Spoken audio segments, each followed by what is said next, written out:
of Trump's transition team were things like a 800-mile demilitarized zone and enforcing presence of whatever size force you want. 5 brigades of 40,000 was a discussion between Macron and the Poles, 100,000's being mentioned. I don't see how any of that is going to be acceptable to Putin, should there be any negotiations, when actually in that respect you achieve something which he's always tried to avoid, which is NATO troops on your border.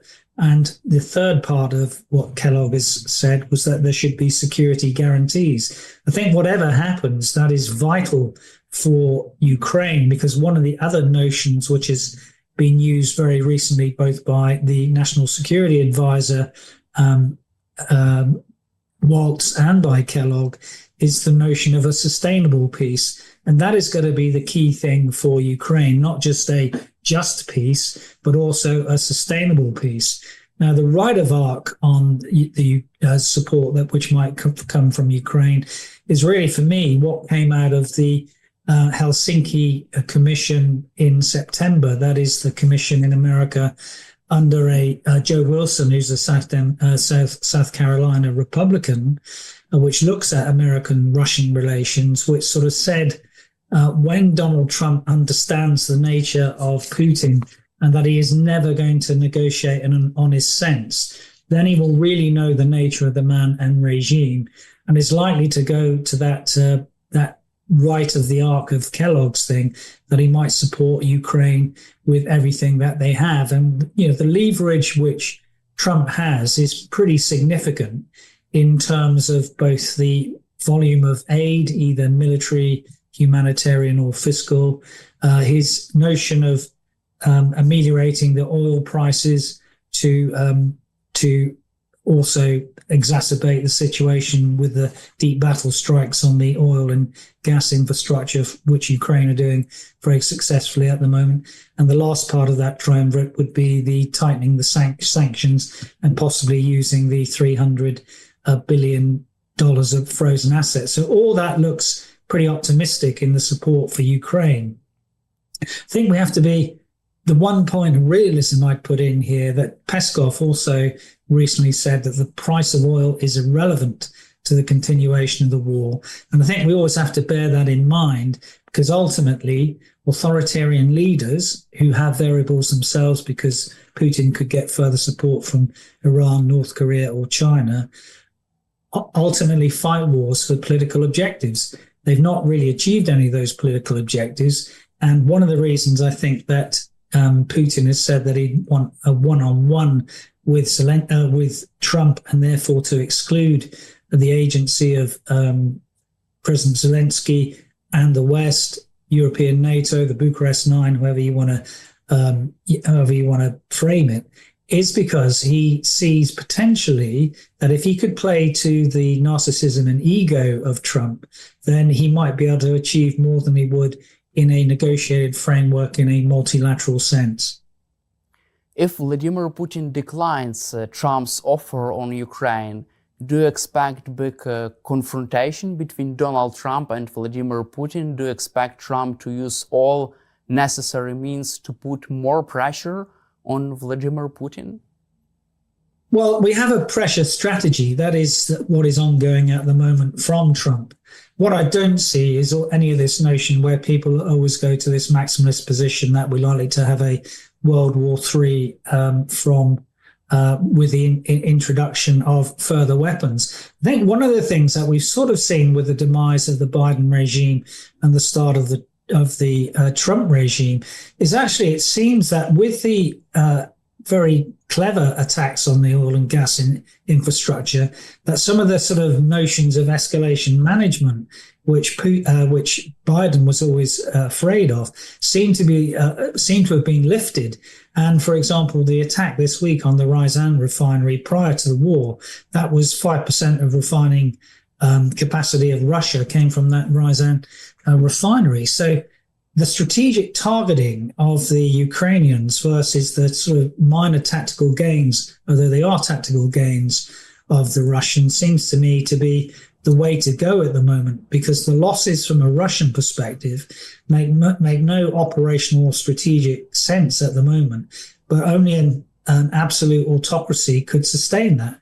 And that is something that they may be able to sustain unless Putin and Russia goes to the notion of strategic culmination. And they might sometime during this year. It might be that the economy implodes, or the banking system under what has been mooted as the Cyprus scenario.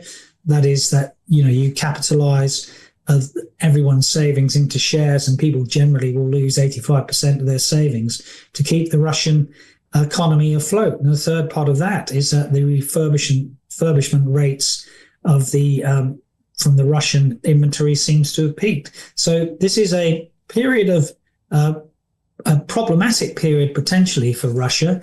But as I said, authoritarian regimes keep going. And one of the lessons I think I learned from Prigozhin when he was knocking around Bakhmut was that he said that we might need to live like North Korea for a few years. And there's always the notion that potentially the Russian people could endure more pain to ensure that Putin remains in power and tries to achieve his objectives, his operational and strategic objectives in Ukraine, which he hasn't at the moment.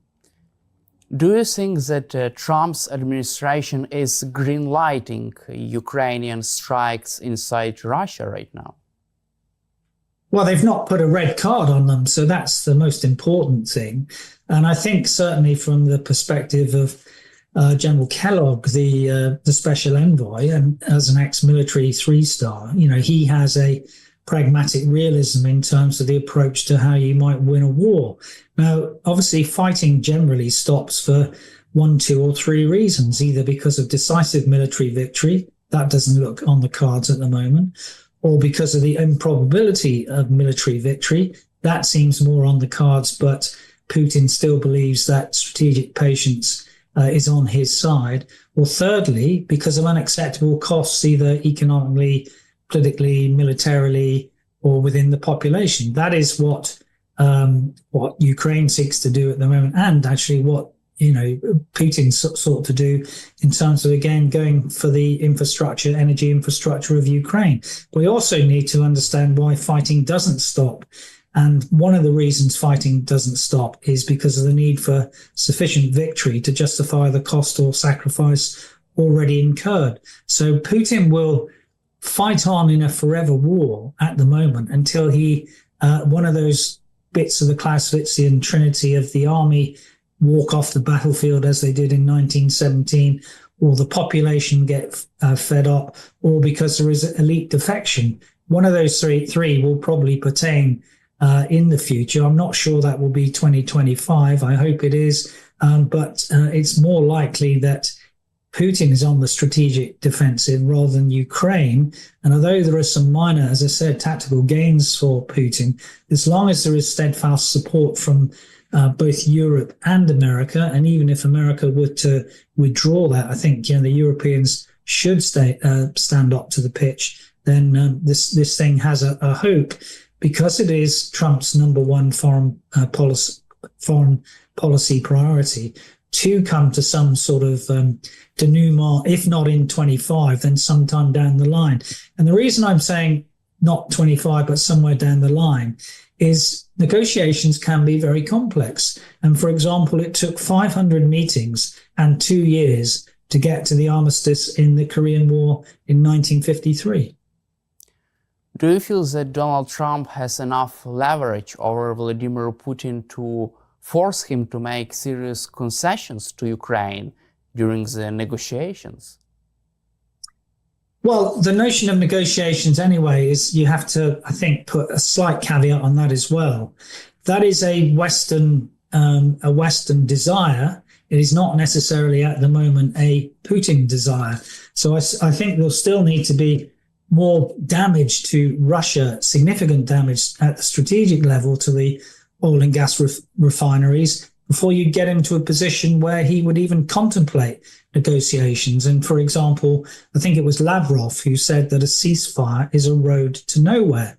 So, they want to go somewhere, and that somewhere is still to achieve their political objectives, which are to regain lost territory and spheres of influence. That includes Ukraine and to roll back to the